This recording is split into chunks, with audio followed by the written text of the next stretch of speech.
ശ്രീനിവാസന് അശ്രുപൂജയേകാൻ മനുഷ്യർ,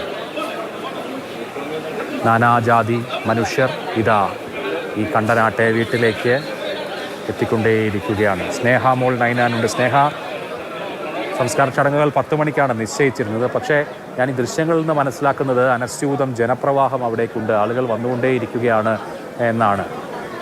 ഇനി പുറത്ത് ഒരുപാട് പേർ കാത്തു നിൽക്കുന്നുണ്ടോ?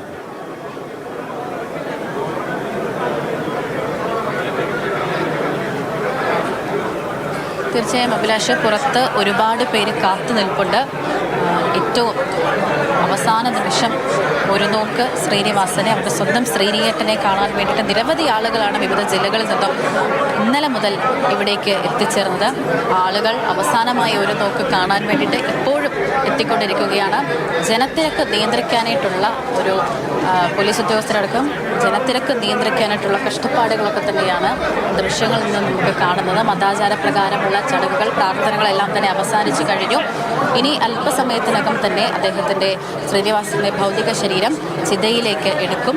അപ്പോഴാണ് ഈ സംസ്ഥാന സർക്കാരിൻ്റെ പൂർണ്ണ ഔദ്യോഗിക ബഹുമതി അദ്ദേഹത്തിന് നൽകുന്നത്. ഇപ്പോഴും ആയിരക്കണക്കിന് ആളുകളാണ്, പറഞ്ഞാൽ തീരാത്തത്ര ആളുകളാണ് ഇങ്ങോട്ടേക്ക് എത്തുന്നത്. നിറകണ്ണുകളോടെ ഓരോരുത്തരും അദ്ദേഹത്തിൻ്റെ ഭൗതിക ശരീരം കണ്ടതിന് ശേഷം മടങ്ങുകയാണ്.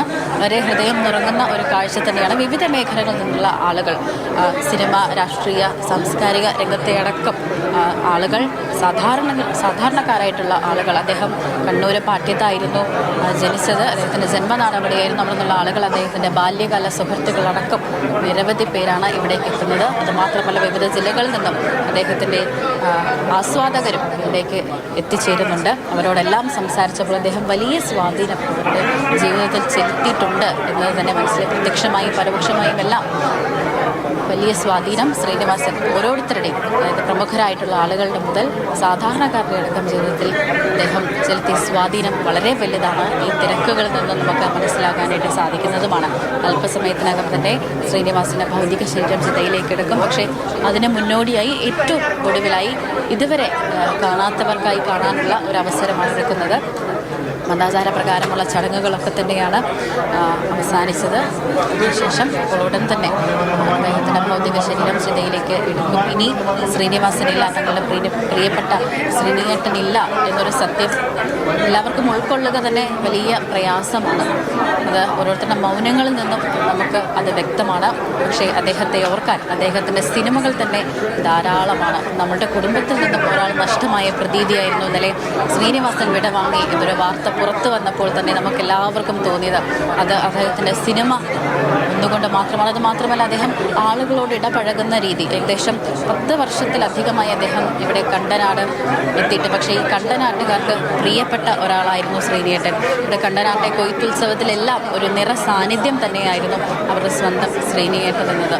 ശ്രീനിവാസന് കണ്ടനാട്ടുകാർ വിട നൽകുകയാണ്. പാട്യത്ത് ജനിച്ച പാട്യം ശ്രീനി അദ്ദേഹത്തിൻ്റെ അവസാന നാളുകളിൽ ചെലവഴിച്ചത് കണ്ടനാട്ടെ ഈ പാലാഴി എന്ന് പേരിട്ട വീട്ടിലാണ്. എന്ന് മാത്രമല്ല, ഇവിടെ അദ്ദേഹത്തിന് കൃഷിയുണ്ട്, ജൈവ കൃഷി അദ്ദേഹം നടത്തിയിരുന്നത് ഈ വീടിന് പുറകുവശത്തുള്ള പാടത്താണ്. അദ്ദേഹത്തിനൊരു പാടശേഖരമുണ്ട്. അദ്ദേഹത്തിൻ്റെ കൃഷിയെക്കുറിച്ച് പറയാൻ ഏറെ ഇഷ്ടപ്പെട്ടിരുന്ന ഒരാൾ കൂടിയാണ് ശ്രീനിവാസൻ. അദ്ദേഹത്തിന് നാട് വിട നൽകുകയാണ്. ചിത ഒരുങ്ങിക്കഴിഞ്ഞു. ഔദ്യോഗിക ബഹുമതികൾക്കുള്ള തയ്യാറെടുപ്പുകൾ അവിടെ നടക്കുന്നുണ്ട്. നാടുകളിൽ നിന്നൊക്കെ വന്ന് പുറത്ത് കാത്തു നിൽക്കുന്നവരെ ഒന്ന് കാണിക്കുക എന്നുള്ളതാണ് ഇപ്പോൾ നടക്കുന്നത്. നമ്മുടെ രാഷ്ട്രീയ രംഗത്തെ പ്രമുഖർ, CPI സംസ്ഥാന സെക്രട്ടറി ബിനോയ് വിശ്വം അടക്കമുള്ളവർ, മന്ത്രിമാർ ഒക്കെ ആ വീടിൻ്റെ അങ്കണത്ത് തന്നെയുണ്ട്. ക്രമീകരണങ്ങളെല്ലാം നടത്തിക്കൊണ്ട് രഞ്ജി പണിക്കരും മറ്റുമൊക്കെ ഉണ്ട്. ഹൃദയഭാരം താങ്ങാനാവാതെ സത്യൻ അന്തിക്കാട് പ്രിയപ്പെട്ട ശ്രീനിക്ക് അടുത്ത് തന്നെയുണ്ട്. മക്കളായ ധ്യാനും വിനീതുമുണ്ട്. ചലച്ചിത്ര ലോകത്തു നിന്നുള്ള ധാരാളം ആളുകളെ നമുക്ക് ഈ ദൃശ്യങ്ങളിൽ നിന്ന് തന്നെ കാണാം. ശ്രീനിവാസൻ എന്തായിരുന്നു ഈ നാടിന് എന്ന് വിളിച്ചു പറയുന്നുണ്ട് ഈ പുരുഷാരം, ഈ ജനാവലി. ശ്രീനിവാസൻ ഈ നാടിന് നൽകിയത് രസച്ചരട് മുറിയാത്ത ഒരുപാട് കഥാസന്ദർഭങ്ങളെയാണ്. അതൊരുപാട് ചിരിപ്പിച്ചിട്ടുണ്ട്, ചിന്തിപ്പിച്ചിട്ടുണ്ട്, കരയിച്ചിട്ടുണ്ട്. നമ്മൾ ആ ശ്രീനി കഥാപാത്രങ്ങളുടെ ശ്രീനിവേഴ്സിൽ ജീവിച്ചിട്ടുണ്ട്. ആ ശ്രീനി വിടവാങ്ങുമ്പോൾ വൈകാരികമായി ഒരിറ്റ കണ്ണീര് കൊണ്ട് അശ്രുപൂജ ചെയ്യുകയാണ് ഈ നാട്. ഈ മനുഷ്യർ മലയാളം വിട നൽകുകയാണ്. 1985 മുതൽ ഇങ്ങോട്ട് മഴ പെയ്യുന്നു, മദ്ദളം പൊട്ടുന്നു എന്ന പ്രിയദർശൻ സിനിമയ്ക്ക് തിരക്കഥ എഴുതിയത് മുതൽ ഇങ്ങോട്ട് ശ്രീനി നൽകിയ കഥാപാത്രങ്ങൾ, ശ്രീനിയുടെ കഥാപാത്രങ്ങളെല്ലാം മണ്ണിൽ ചവിട്ടി നിന്ന നമുക്ക് പരിചയമുള്ള ആരൊക്കെയോ ആയിരുന്നു. പലപ്പോഴും അത് നമ്മൾ തന്നെയല്ലേ എന്ന് സിനിമ കണ്ടുകൊണ്ടിരിക്കുമ്പോൾ തോന്നുന്ന വിധത്തിൽ നമുക്ക് അത്രമേൽ ഹൃദയബന്ധം സ്ഥാപിക്കാൻ കഴിയുന്ന ചിരപരിചിതരായ കഥാപാത്രങ്ങളായിരുന്നു. ആ കഥാപാത്രങ്ങളായി പലരും, പല നടീനടന്മാർ മുമ്പിൽ വന്നിട്ടുണ്ട്. അതിനോടൊക്കെ മലയാളി താദാത്മ്യപ്പെട്ടിട്ടുണ്ട്.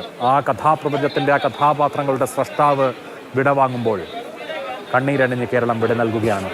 നമ്മുടെയൊക്കെ ദൈനംദിന സംഭാഷണങ്ങളിൽ എത്ര തവണ ശ്രീനിവാസൻ എഴുതിയ വാചകങ്ങൾ ആവർത്തിക്കാറുണ്ട് എന്നോർത്താൽ മതി. അത് ജോലിസ്ഥലത്തോ വീട്ടിലോ സൗഹൃദങ്ങളിലോ നടത്തുന്ന സംഭാഷണങ്ങളാവാം, എന്തിന് ഔദ്യോഗിക സംഭാഷണങ്ങളിൽ പോലും.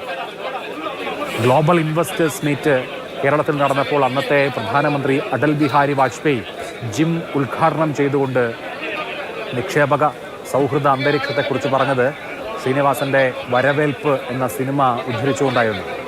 ഇന്ത്യൻ പ്രധാനമന്ത്രി വരവേൽപ്പ് ഉദ്ധരിച്ചത് 2001, അതായത് ഒരു 24 വർഷം മുൻപ്. ശ്രീനിവാസൻ നിർമ്മിച്ചിട്ടുള്ള, ശ്രീനിവാസൻ പറഞ്ഞു വെച്ചിട്ടുള്ള കഥാപരിസരങ്ങൾ അങ്ങനെ അനേകമുണ്ട്.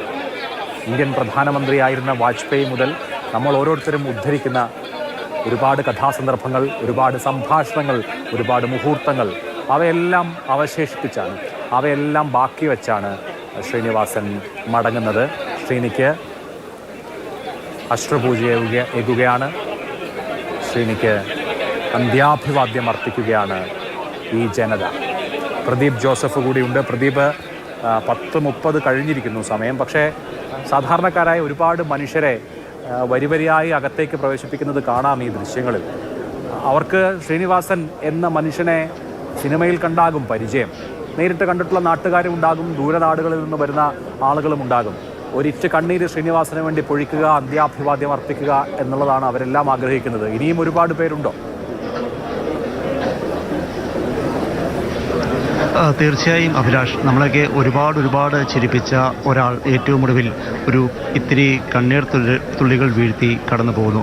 അദ്ദേഹത്തിന് ആദരാഞ്ജലികൾ അർപ്പിക്കാൻ എത്തിയവരുടെ നിര അല്പം കൂടിയുണ്ട്. സാധാരണ നമ്മൾ കാണാറുള്ളത് പോലെ ടൗൺ ഹാളുകളിലെത്തി വരി നിന്ന് ആദരാഞ്ജലികൾ അർപ്പിച്ചു പോവുക എന്നതിനപ്പുറം വരുന്ന ആളുകൾ ഒക്കെയും ഇത്രയും നേരം അദ്ദേഹത്തിൻ്റെ വീടിനുള്ളിൽ കയറി അദ്ദേഹത്തിന് ആദരാഞ്ജലികൾ അർപ്പിച്ച്, വളരെ പരിചിതനായ ഒരാൾക്ക് ആദരാഞ്ജലികൾ അർപ്പിക്കാൻ എങ്ങനെയാണോ എത്തുക അതുപോലെ തന്നെ കടന്നു പോവുക എന്നതായിരുന്നു. അല്പസമയം മുൻപാണ് അദ്ദേഹത്തിൻ്റെ മൃതദേഹം വീടിനുള്ളിൽ നിന്ന് പ്രാർത്ഥനകൾക്കും ചടങ്ങുകൾക്കും മറ്റുമായി പുറത്തേക്ക് ഇറക്കിയത്. വൈകാതെ തന്നെ സ്ഥിതിയിലേക്ക് എടുക്കും. ആളുകളുടെ ബാഹുല്യം മൂലമാണ് അല്പം ചടങ്ങുകൾ വൈകുന്നത്. മാത്രമല്ല അവിടെ എത്തിയിരിക്കുന്ന ചലച്ചിത്ര താരങ്ങൾ പോലും താരപരിവേഷങ്ങൾ ഒന്നുമില്ലാതെ ഒരു സാധാരണക്കാരായി കാര്യങ്ങൾ കൈകാര്യം ചെയ്യുന്നു. അത് ടിനി ടോം ആയിരുന്നാലും, പിഷാരടി ആയിരുന്നാലും, രൺജി പണിക്കരായിരുന്നാലും, ഉക്കു പരമേശ്വരനായിരുന്നാലും ആളുകളെ മാറ്റി നിർത്തുന്നതിനും അത്തരം കാര്യങ്ങളെല്ലാം ഓടി നടന്ന സ്വന്തം വീട്ടിലെ കാര്യം എന്നതുപോലെ തന്നെ ചെയ്യുന്നൊരു കാഴ്ചയാണ് എങ്ങും കാണാനാവുന്നത്. ആളുകളെയൊക്കെ വലിയ തിക്കും തിരക്കും എന്ന് പറയാനാവില്ല, എങ്കിൽ പോലും ചുറ്റും കൂടുനിന്നവർ, പ്രത്യേകിച്ചും ഈ ചിതയ്ക്ക് സമീപം കൂടി നിന്ന ആളുകളോടൊക്കെ തിക്കും തിരക്കും ഉണ്ടാക്കാതെ കാര്യങ്ങൾ പറഞ്ഞ് മനസ്സിലാക്കി അവരെല്ലാം ഒരു വശത്തേക്ക് മാറി നിൽക്കുന്നു. വലിയൊരു തിക്കും തിരക്കും അനുഭവപ്പെടുന്നില്ല. പക്ഷേ ആളുകളുടെ എണ്ണം വളരെ കൂടുതൽ ഉണ്ട് താനും. വൈകാതെ തന്നെ അദ്ദേഹത്തിൻ്റെ മൃതദേഹത്തിൽ ഔദ്യോഗിക ബഹുമതികൾ അർപ്പിക്കും. പോലീസ് അതിന് തയ്യാറായി കഴിഞ്ഞു. തുടർന്ന് ചിതയിലേക്ക് എടുക്കും. നമുക്കറിയാം, 80കളിലെ നായക സങ്കല്പം തന്നെ തിരുത്തി കുറിച്ചയാളാണ് ശ്രീനിവാസൻ എന്ന് പറയുന്നത്. അത്തരത്തിലുള്ള വലിയ ഉത്തമ ഗാംഭീര്യമുള്ള ശബ്ദ സൗകുമാര്യമുള്ള ആളുകളായിരിക്കണം മലയാള സിനിമയിലെ നായകന്മാരെന്ന 80കളിൽ ഉണ്ടായിരുന്ന ആ ഒരു സങ്കല്പം മാറ്റി എഴുതിയത് തലശ്ശേരി പാണ്ഡിത്യത്തിൽ നിന്ന ശ്രീനിവാസൻ എന്ന കൊറിയ മനുഷ്യനായിരുന്നു. പിന്നീടുള്ള അദ്ദേഹത്തിൻ്റെ ഓരോ രചനകളിലും ഓരോ സൃഷ്ടികളിലും അത്തരത്തിലുള്ള വ്യത്യസ്തമായ എന്തെങ്കിലും ഒന്ന് ശേഷിപ്പിക്കുകയും ചെയ്തിരുന്നു.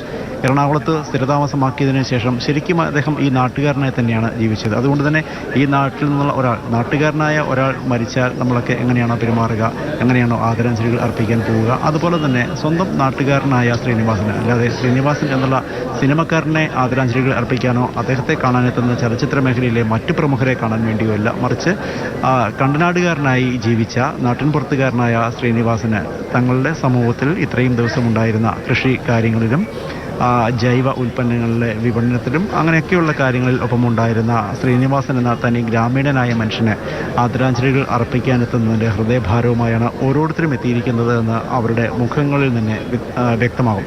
മാത്രമല്ല ഇവിടെ ഒരു സിനിമക്കാരനായിട്ടായിരുന്നില്ല ഒരിക്കലും അദ്ദേഹം ജീവിച്ചത്. ഏതാണ്ട് 15 വർഷങ്ങൾക്ക് മുൻപാണ് അദ്ദേഹം കണ്ടനാട് സ്ഥലം വാങ്ങി വീട് വയ്ക്കുന്നത്. അന്ന് മുതൽ ഗ്രാമത്തിൻ്റെ ഏതാണ്ട് എല്ലാ പ്രശ്നങ്ങളിലും തന്നെ അദ്ദേഹം സജീവമായി ഇടപെട്ടിരുന്നു. പ്രത്യേകിച്ചും ഇതിനടുത്ത് തന്നെ ഒരു ജൈവ ഉൽപ്പന്നങ്ങൾ മാത്രം വിൽക്കുന്ന ഒരു കടയും മറ്റും അദ്ദേഹത്തിൻ്റെ നേതൃത്വത്തിൽ തുടങ്ങിയിരുന്നു. ഈ വീടിനോട് ചേർന്നാണ് അദ്ദേഹവും സുഹൃത്തുക്കളെന്ന് പറഞ്ഞാൽ ചുറ്റുമുള്ള 4-5 പേർ മാത്രമല്ല, പാടശേഖര സമിതി ഒന്നടങ്കം ചേർന്ന് ആഘോഷമായി കൃഷിയിറക്കിയിരുന്നത്, പച്ചക്കറികൾ വിളയിച്ചിരുന്നത്. ഇവിടെ അദ്ദേഹത്തിന് ആദരാഞ്ജലികൾ അർപ്പിക്കാനെത്തുന്ന പല ആളുകളും, ചലച്ചിത്ര പ്രവർത്തകരും രാഷ്ട്രീയ മേഖലയിലുള്ളവരുമൊക്കെ അദ്ദേഹത്തിൻ്റെ ആ തോട്ടത്തിലേക്ക് ഒന്ന് കടന്നു ചെന്ന് ആ കൃഷികളെക്കുറിച്ചൊക്കെ സംസാരിച്ചാണ് മടങ്ങിപ്പോകുന്നത്. ഏതാണ്ട് ഒരു 3 മാസം മുൻപും വ്യാപകമായ ഒരു ഉത്സവ പ്രതീതിയിൽ തന്നെ വിധ മഹോത്സവം നടത്തിയിരുന്നു. അന്ന് ധ്യാൻ ശ്രീനിവാസനൊക്കെ ഒപ്പമുണ്ടായിരുന്നു. കൃഷിയെക്കുറിച്ചൊക്കെ അദ്ദേഹം അവരോടും പൊതുസമൂഹത്തോടുമൊക്കെ ഏറെ വാക്കുകൾ സംസാരിക്കുകയും ചെയ്തിരുന്നു. എനിക്ക് തോന്നുന്നു അദ്ദേഹം പങ്കെടുത്ത അവസാനത്തെ ഒരു പൊതുചടങ്ങ് എന്ന് പറയാവുന്നത് സ്വന്തം വീടിനോട് ചേർന്നുള്ള പാടശേഖരത്തെ സംഘടിപ്പിച്ച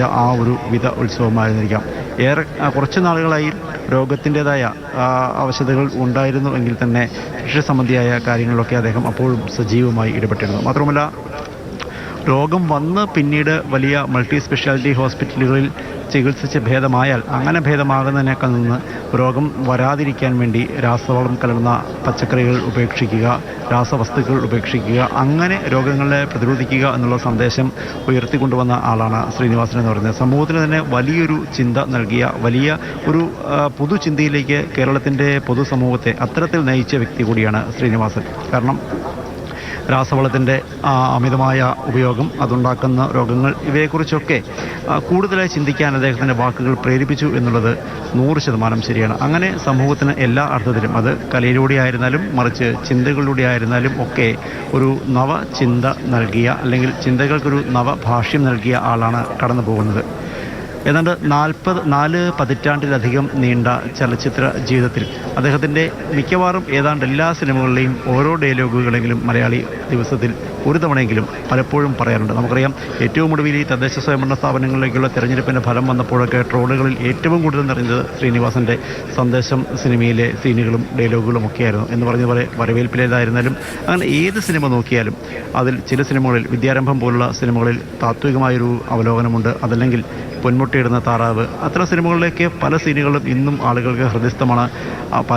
പല സിനിമകളും 10ഉം 15ഉം തവണയിലധികം ആളുകൾ കണ്ടിട്ടും വീണ്ടും വീണ്ടും കാണാൻ ആഗ്രഹിക്കുന്നതും ആസ്വദിക്കുന്നതും ഒക്കെയാണ്. അങ്ങനെയുള്ള ഒരു അതുല്യ കലാകാരനാണ്. അത് അഭിനയ രംഗത്തായിരുന്നാലും അതല്ലെങ്കിൽ രചനാ രംഗത്തായിരുന്നാലും സംവിധാന രംഗത്തായിരുന്നാലും. സംവിധാനം ചെയ്ത 2 ചിത്രങ്ങളും തികച്ചും വ്യത്യസ്തമായ ചിന്തകൾ നൽകി. പ്രത്യേകിച്ചും വടക്ക് നോക്കിയന്ത്രമായിരുന്നാലും ചിന്താവിഷ്ടയായ ശ്യാമളയായിരുന്നാലും അതിലൊക്കെ നമ്മുടെ ഉള്ളിൻ്റെ ഉള്ളിൽ ഉറങ്ങിക്കിടക്കുന്ന അപകർഷതാബോധത്തെയോ അതല്ലെങ്കിൽ നമ്മളെ തന്നെയാണോ ഈ സ്ക്രീനിൽ കാണുന്നത് എന്ന് പലപ്പോഴും ഒരുപാട് ആളുകൾ ചിന്തിച്ച സമയമായിരുന്നു ആ സിനിമകളുടേതെന്ന് പറയുന്നത്. അങ്ങനെ തിരക്കഥാ രംഗത്തായിരുന്നാലും സംവിധാന രംഗത്തായിരുന്നാലും കയ്യൊപ്പ് ചാർത്തിയാണ് ശ്രീനിവാസൻ കടന്നു പോകുന്നത്. അങ്ങനെ ശ്രീനിവാസൻ കടന്നു പോകുമ്പോൾ അദ്ദേഹത്തിന് ഏറ്റവും ഉചിതമായ യാത്രയയപ്പ് തന്നെയാണ് നാട് നൽകുന്നത്. തലശ്ശേരിയിൽ നിന്ന് എറണാകുളം, ഉദയംപേരൂർ, കണ്ടനാടെത്തി കണ്ടനാടുകാരനായി മാറിയ ശ്രീനിവാസന് ഈ നാട് മാത്രമല്ല, ചലച്ചിത്ര പ്രേമികളും അദ്ദേഹത്തിൻ്റെ അഭിനയ മികവിനെയും ഒപ്പം രചനാ വൈഭവത്തെയുമൊക്കെ